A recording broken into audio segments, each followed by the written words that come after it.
السلام عليكم، مرحبا بكم في قناة شهوات ريناد. اليوم غادي نحضر انا وياكم حريرة مغربية، شوربة زوينة بزاف، سهل جدا جدا للمبتدئات اللي ما عمرهم صوبوا حريرة ولا اللي كانوا ديجا كيصوبوها. هاد الطريقة سهلة بدون تعقيدات. حريرة كتوجد في 30 دقيقة في طنجرة الضغط، طريقة سهلة جدا جدا. بسم الله، نبداو على بركة الله.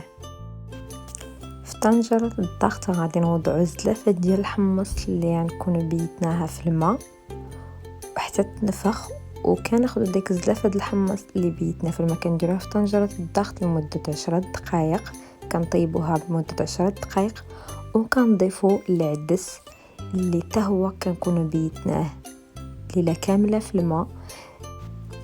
مقدار زلافة ديال العدس هي اللي كنضيفوها على زلافة ديال الحمص اللي كنكونوا ديجا طيبناه 10 دقائق في الكوكوط في طنجرة الضغط.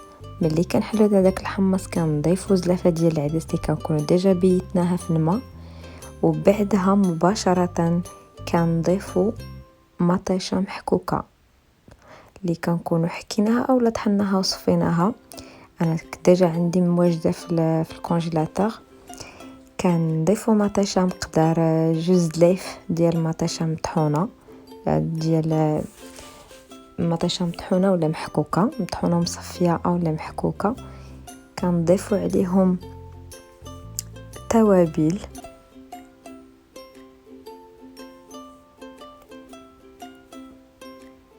كنضيفو ملعقه مملوءه ديال الملح، والملح كيبقى على حسب الذوق ديال كل واحد. ثم كنضيفو ملعقه مملوءه ديال الكركم والخرقوم البلدي،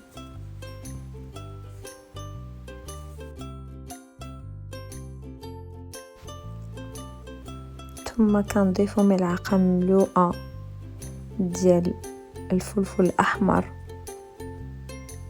او التحميره،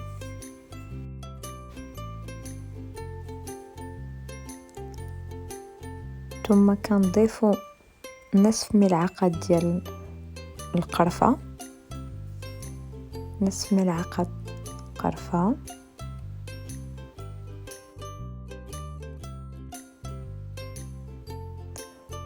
ثم كنضيفو نصف ملعقه ديال الفلفل الاسود او الابزار،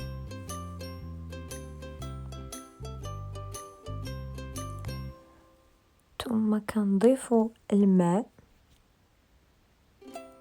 تنضيفو الماء الا كانت الطنجره ديالنا موين، في لاطاي موين، تنعمرو حتى لجهه اليدين ديال طنجره الضغط ديالنا، تقريبا 2 لتر ديال الماء. تنضيفهم على المكونات ديالنا وتنسدو طنجره الضغط ديالنا وتنخليوها طيب لمده 20 دقيقه.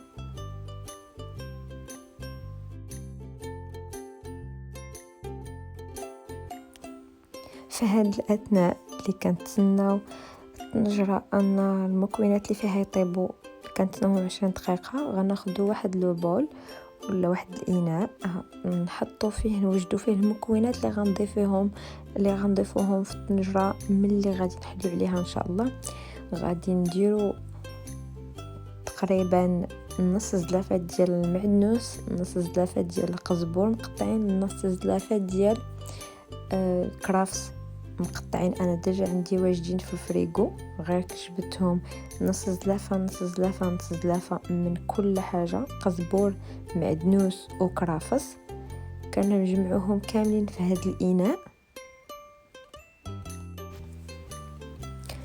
تنضيفوا على هاد المكونات معجون طماطم، كنضيفوا تقريبا 2 معالق كبار ديال معجون الطماطم مملوئين، 2 معالق كبار مملوئين ديال معجون الطماطم. انا كنستعمل هذا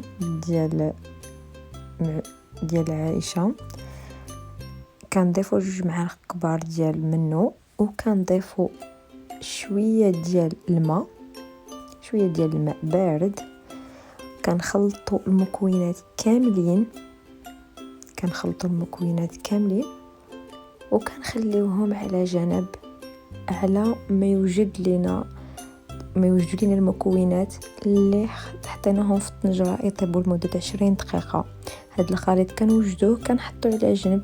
ملي غادي توجد لنا الطنجرة ديالنا من هنا 20 دقيقة غنكملو ان شاء الله.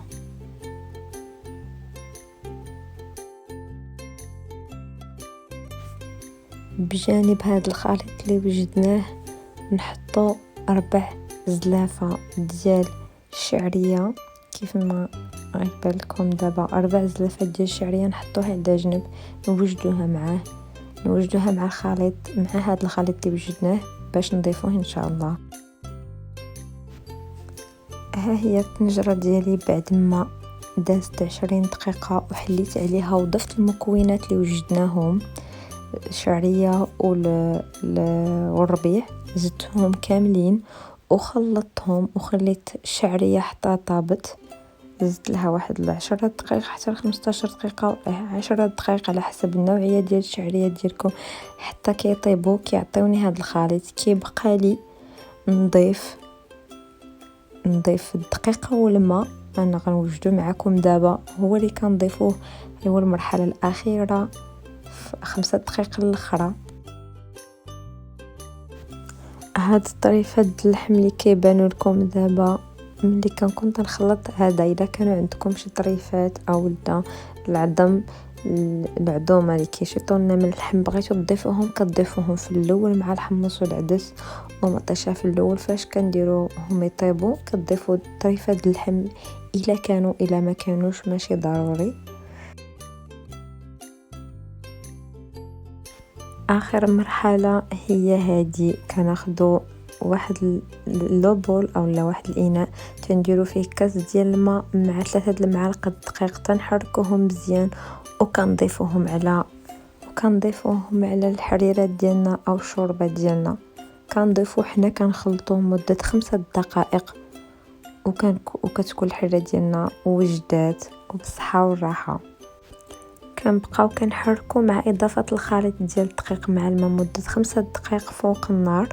كنحركو حتى كنحصلوا على هذه النتيجه. هذه في تقريبا 30 دقيقه وجدت عندنا الحريره مغربيه، نتيجه هائله ولذيذه جدا جدا. كنتمنى انكم تجربوها، سهله الطريقه بزاف وغادي تعجبكم انا متاكده.